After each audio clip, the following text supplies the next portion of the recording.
नमस्कार, ये आकाशवाणी शिमला है। अब आप ज्ञान ठाकुर से प्रादेशिक समाचार सुनिए। आज के मुख्य समाचार। सूचना व प्रसारण मंत्री अनुराग सिंह ठाकुर ने कांग्रेस को बताया अहंकार में रहने वाला राजनीतिक दल। कानून की धज्जियां उड़ाने का लगाया आरोप।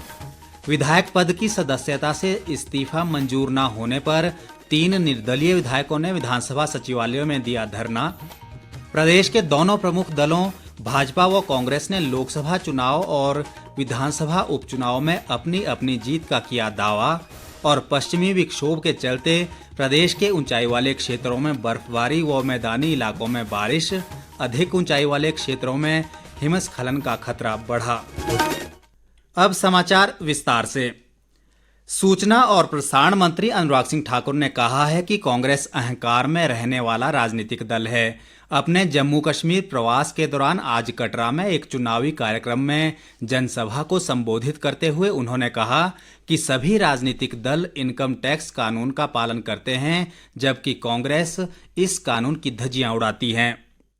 कांग्रेस अहंकार में रहने वाला राजनीतिक दल है। अगर बाकी राजनीतिक दल इनकम टैक्स के कानून का पालन करते हैं तो क्या कांग्रेस पार्टी के लिए कानून अलग बने? क्या कांग्रेस पार्टी नियमों की धज्जियां और कानून की धज्जियां नहीं उड़ा रही? अगर उनको टैक्स एग्जम्पशन था तो उनको केवल रिटर्न ही फाइल करनी थी, नहीं की। और जब उन्होंने रिटर्न फाइल नहीं किए, ये कारण दूसरा, जो उन्होंने कैश में चंदा लिया वो बहुत बड़ी मात्रा में लिया और उसका उन्होंने कोई जानकारी भी नहीं दी। और जब वो जानकारी नहीं दे पाए, सारे उनको कारण पता है, उसको लेकर वो एपेलेट अथॉरिटी में भी गए, कोर्ट में भी गए, कहीं से कांग्रेस पार्टी को राहत नहीं मिली है। इसका मतलब कांग्रेस पार्टी ने गलत किया, देश के नियमों का उल्लंघन किया और अहंकार में जीने वाला ये राजनीतिक दल जो 60 साल सत्ता में रहा वो आज भी अहंकार में जी रहा है और कानूनों की धज्जियां उड़ा रहा है।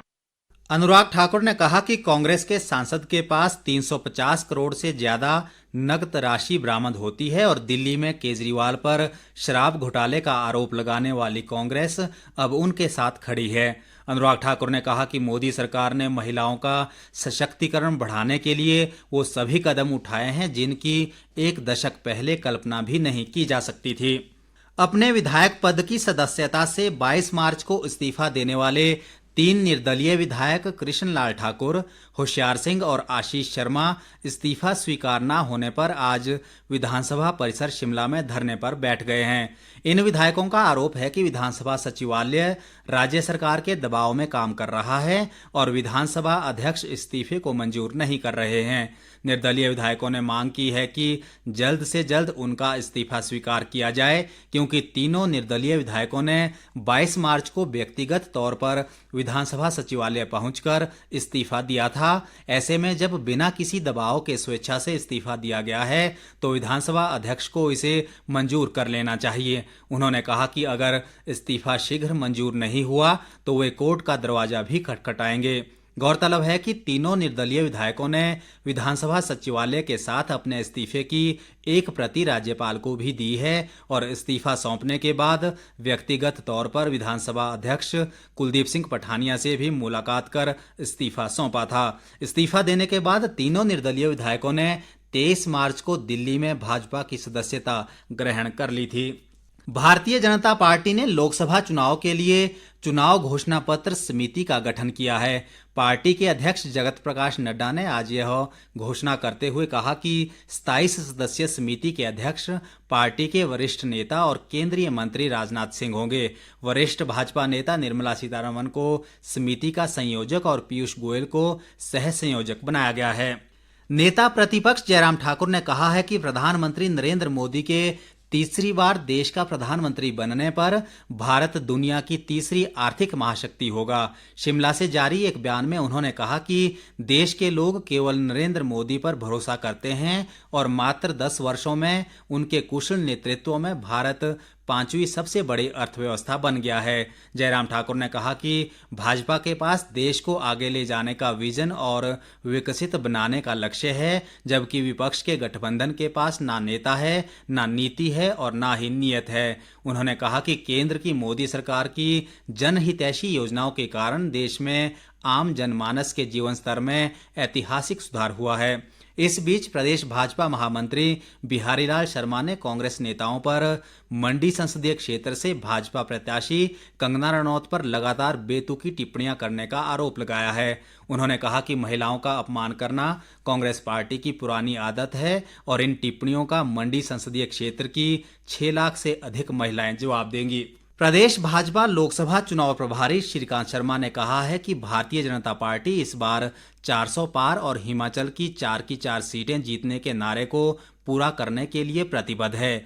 आज शिमला में भाजपा जिला अनुसूचित मोर्चा और शिमला मंडल की बैठक को संबोधित करते हुए उन्होंने कहा कि मेरा बूथ सबसे मजबूत का संकल्प लेते हुए हर बूथ पर पूरे प्रदेश में भाजपा की जीत सुनिश्चित करेंगे।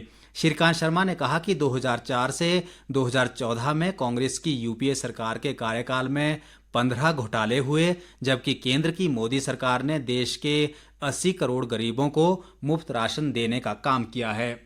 प्रदेश में 4 लोकसभा व 6 विधानसभा क्षेत्रों में उपचुनाव को लेकर राजनीतिक गतिविधियां बढ़ गई हैं। भाजपा व कांग्रेस दोनों प्रमुख दल अपने अपने पक्ष में लोगों को करने के लिए जुट गए हैं। दोनों ही राजनीतिक पार्टियां बैठकें कर कार्यकर्ताओं को चुनाव रणनीति पर सुझाव दे रही हैं और लोगों तक अपनी उपलब्धियों को पहुंचाने का आग्रह कर रही हैं।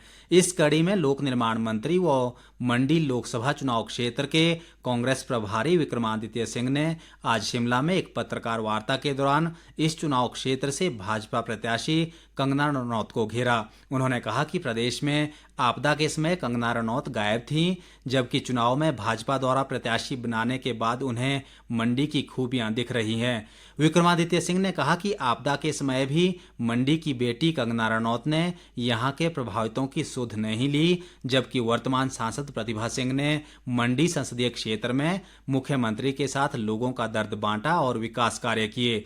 लोक निर्माण मंत्री ने कहा कि प्रदेश सरकार ने बिना केंद्र की सहायता के आपदा के दौरान राज्य में बेहतरीन काम करके दिखाया और आपदा प्रभावितों के लिए 4,500 करोड़ रुपए का राहत पैकेज जारी किया।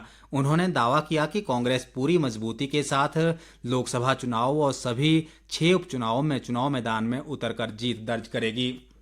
तकनीकी शिक्षा मंत्री राजेश धर्माणी ने कहा है कि भाजपा नेता प्रदेश की जनता को गुमराह करने के लिए तर्कहीन बयानबाजी कर रहे हैं। उन्होंने कहा कि 68 सदस्यों वाली विधानसभा में कांग्रेस पार्टी के 34 जबकि भाजपा के 25 विधायक हैं। ऐसे में भाजपा नेताओं को स्पष्ट करना चाहिए कि वो प्रदेश में कैसे सरकार बना सकती हैं। धर्माणी ने कहा कि प्रदेश सरकार पूर्ण बहुमत में है और मुख्यमंत्री सुखविंदर सिंह सुक्खू के नेतृत्व में 5 साल का कार्यकाल पूरा करेगी। तकनीकी शिक्षा मंत्री ने विधानसभा उपचुनाव में सभी 6 सीटें जीतने का दावा किया। उन्होंने कहा कि बागी विधायकों ने भाजपा नेताओं के साथ मिलकर कांग्रेस पार्टी के साथ जो विश्वासघात किया है, इसका खामियाजा उन्हें भुगतना होगा। राजधानी शिमला सहित प्रदेश के मध्यम और ऊंचाई वाले क्षेत्रों में आज बारिश व ओलावृष्टि और बर्फबारी का समाचार है। पश्चिमी विक्षोभ की सक्रियता के चलते मौसम में आए बदलाव से किन्नौर, कुल्लू, चंबा, कांगड़ा, शिमला और लाहौल स्पीति की ऊंची चोटियों पर बर्फबारी हुई है। लाहौल स्पीति जिले में बर्फबारी से मनाली केलंग मार्ग समेत घाटी की सभी अंदरूनी सड़कें आवाजाही के लिए बाधित हो गई हैं। किन्नौर के कल्पा, सांगला और छितकुल क्षेत्रों में तेज हवाओं के साथ बर्फबारी हुई है और कई इलाकों में हिमस्खलन का खतरा भी बढ़ गया है। उपायुक्त अमित शर्मा ने स्थानीय लोगों व पर्यटकों से ऊंचाई वाले क्षेत्रों में अनावश्यक यात्रा न करने की सलाह दी है। निचले मैदानी क्षेत्रों में कई स्थानों पर तेज हवाओं के साथ ओलावृष्टि व बारिश होने से गेहूं की फसल को नुकसान हुआ है। हालांकि कई इलाकों में इस वर्षा ने मटर, गोभी और लहसुन की फसल के लिए संजीवनी का काम किया है। मौसम विज्ञान केंद्र शिमला ने 31 मार्च तक प्रदेश के कई भागों में बारिश और बर्फबारी की संभावना जताई है। अंत में मुख्य समाचार एक बार फिर। सूचना व प्रसारण मंत्री अनुराग सिंह ठाकुर ने कांग्रेस को बताया अहंकार में रहने वाला राजनीतिक दल, कानून की धज्जियां उड़ाने का लगाया आरोप। विधायक पद की सदस्यता से इस्तीफा मंजूर न होने पर 3 निर्दलीय विधायकों ने विधानसभा सचिवालय में दिया धरना। प्रदेश के दोनों प्रमुख दलों भाजपा व कांग्रेस ने लोकसभा चुनाव और विधानसभा उपचुनाव में अपनी अपनी जीत का किया दावा। और पश्चिमी विक्षोभ के चलते प्रदेश की ऊंचाई वाले क्षेत्रों में बर्फबारी व मैदानी इलाकों में बारिश, अधिक ऊंचाई वाले क्षेत्रों में हिमस्खलन का खतरा बढ़ा। इसी के साथ ये समाचार बुलेटिन समाप्त हुआ। नमस्कार।